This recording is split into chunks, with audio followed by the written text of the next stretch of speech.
guys, welcome to a really quick episode of We Can Fix That in our new building, by the way, which is part of the reason why I haven't been posting anything, because we have been moving and getting acclimated to the new amazing building. But sometimes you might get a repair where you hear that you have to get a new head gasket.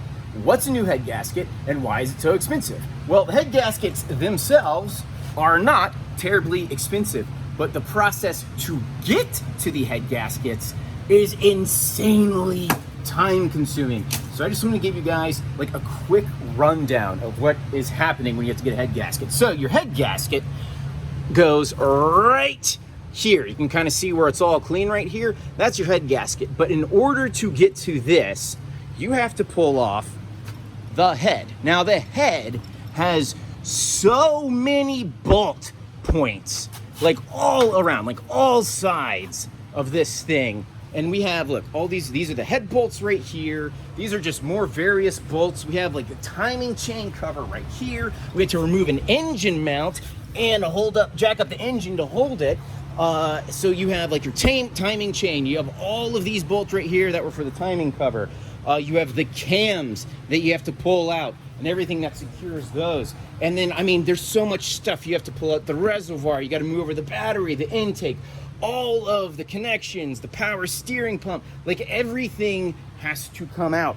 So when you ever hear, I blew a head gasket, hopefully you now have an idea as to why this is so expensive.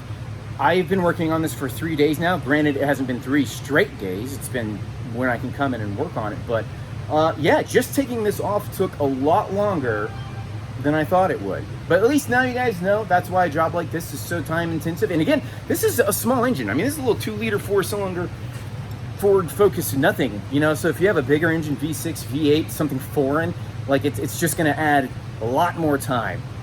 So in a situation like this, it might almost be worth getting a new engine, depending on the cost of what that engine replacement is. But anyway, thank you for watching this episode. If we can fix that, and hopefully we just made you guys a little bit smarter.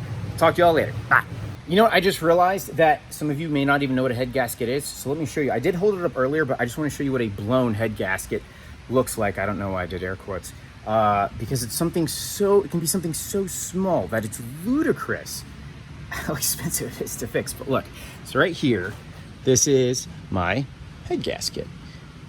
You see this right here?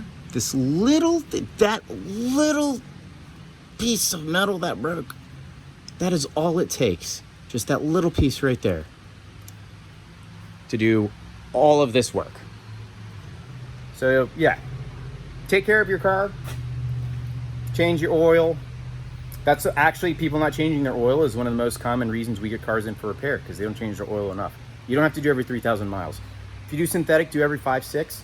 But yeah, just, you know, love your car and it will love you back.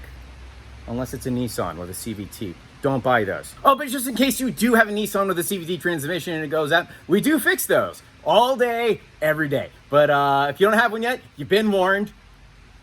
Don't get one seriously. Seriously. All right, talk to you guys later.